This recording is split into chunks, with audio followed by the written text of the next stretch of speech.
Open Compute, second day of the summit. What are your takeaways from the show so far? What are the highlights that you've seen? Well, this is our second year at Open Compute from Panasonic, and we became members last year. And I think what we're really seeing is a lot more people, a lot more booths, and a lot more energy. I think in the past, people are very interested in Open Compute, but don't really understand exactly how they can start integrating it into their data center.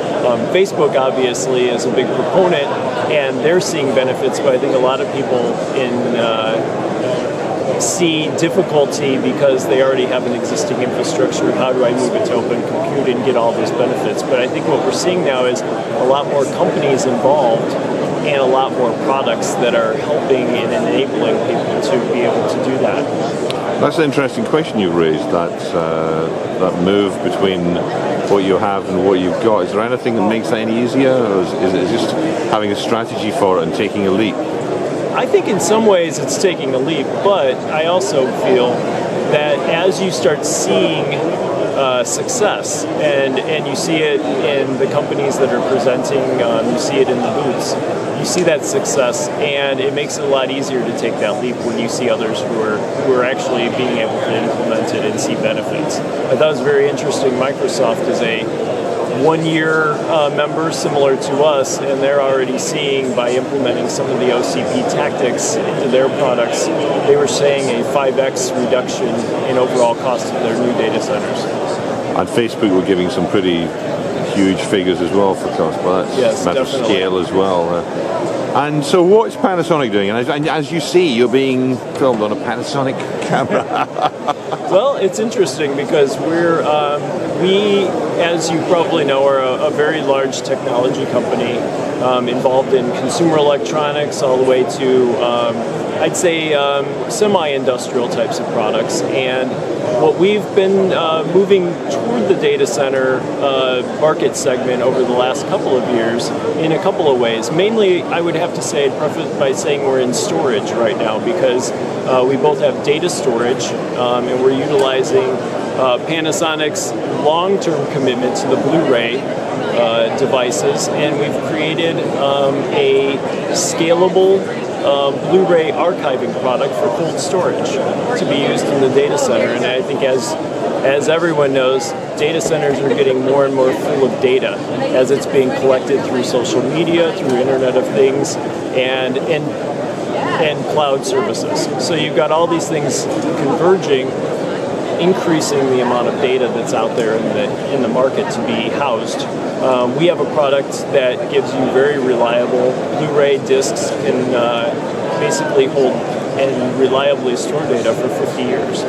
So we've got a very strong data platform. It's scalable, so we can actually start it with a very small amount of data, just about 100 terabytes, but expand that out up to 2 petabytes.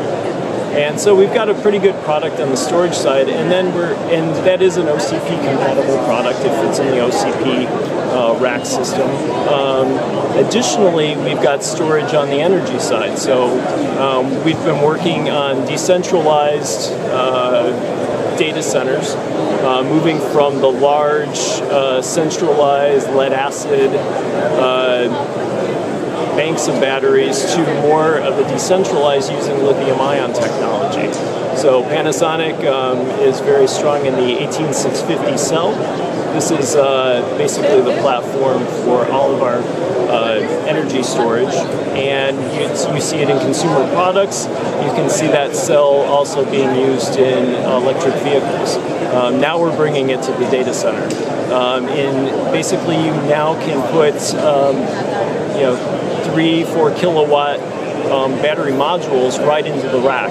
So you got basically the battery storage right in the rack with the servers. So you're no longer having to run lines of power all the way from a central point to your server rack. It's right there.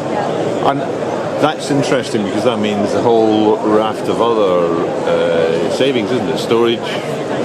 Yeah, and actually, bringing Microsoft back into it because they were kind enough to talk about it this morning, but they said that just in terms of the data center itself, they've been able to take out 150,000 square feet, which is saving them $30 million per data center. Where is that? The middle of Manhattan? Right. So you've got that, but that's a good point. Plus the actual power savings that you have from having the power right there in your server. You can actually run it DC too, so you don't actually need all the converters. So you're not converting DC to AC and losing a lot of your energy in the process. So what big changes do you think have happened by the time we sit down and interview you again next year at the Open Summit?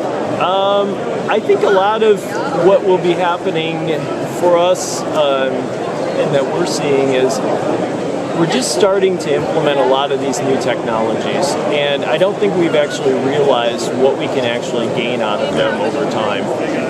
So I think we're going to start seeing better efficient use of the data center as we take more and more of the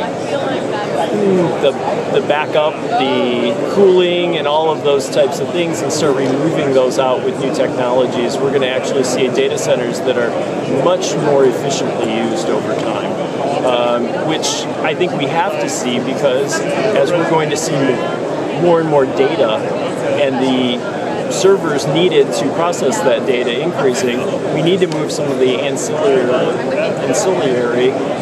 processes out of the data center, simplify it so that we can put in the data storage, we can put in the computing power to actually process that data.